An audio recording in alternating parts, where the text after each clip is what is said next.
إنه هذا صوب وقته ومعلن تاريخي وحقيقة كترجميسه xiriirka labada dal iyo labada dad oo waalaha ah xiriirkaas taariikhiga ah aan leenahay iyo xiriirka gaarka aan leenahay waxa weeye xiriir bulsho xiriir dad iyo dad ah maxaan ku raadaa xiriir amni inaan xoojino iskaashiga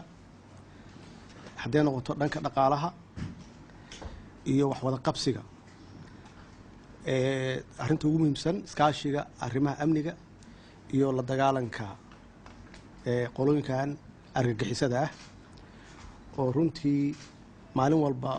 ummadda Soomaaliyeed oo waxba galabsan si arxan darro ah u leynaya u burburinaya hantida waxaan aad iyo aad runtii kaaga mahadcelinayaa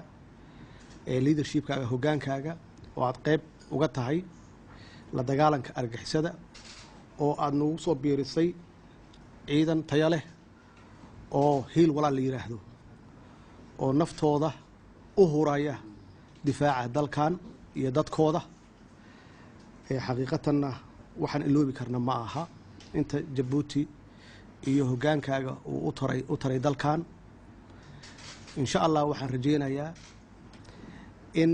iskaashigaas aan sheegay oo dhinac walba taabanaya waa hadalkeena maanta iyo biri inay noqdaan wax miro dhala oo wax weyn ay ka soo baxaan waa maasanta madaxweyne soo dhawow inaan naga ogolaataan inaan idin soo gaarsiino fariin aan dadweynaheennii ka sidno oo yani rajo iyo hambalyo iyo yani dhiirigelin aan idin sidno nabad iyo walaalnimo iyo iskaashina raacino nabaddu inaan ka wada shaqayno in aanan ninba waxay uu karayo uu ku kordhiyo in walaalnimada aan ficlan aan noolayno ama aan ku dabaqno nolosha caadiga ee dadkeenna dadweynaheenu waxa uu jecel yahay inaan iskaashiga aan sii biirino waxa uu jecel yahay inaan wadaagno dhib iyo dheefba waxa uu jecel yahay inaan isku duubnaano anaguna waxaan fulinaynaa waxa uu dadweynaheenu leeyahay waxa aan jecelnahay in aan aragno yani Soomaaliya oo qayrkeed intaa ay daahday in ka badan inay qayrkeed dhaafto in ay soo ceshato sharafteedii iyo karaamadeedii iyo raganimadeedii in ay annagu waxaan ka dhiganaynaa wehel baan ka dhiganaynaa Soomaaliya wehel bay noo tihiin annaguna wehel baanayna waxaan jecelnahay in aan si daacada aan u wada shaqayno aan isku sheegno wixii naga daahsan aan is ogolaysiino dadkeenna iyo waxa noo muuqda halis wixii noo muuqdana inaan isku sheegno dheef wixii noo muuqdana aan wadaagno waxaan jecelnahay in aan nabadiidka aan ka hortagno annaga oo dhan waxaan jecelnahay in aan dadkeenna tusno inaan u maqannahay waxaan jecelnahay dadkeennu inuu dareemo ama uu garto in madaxdoodu ay yihiin dad u adeega ummadda inaan nahay inuu dadkeennu dareemo ayaan doonaynaa waxaan jecelnahay in aan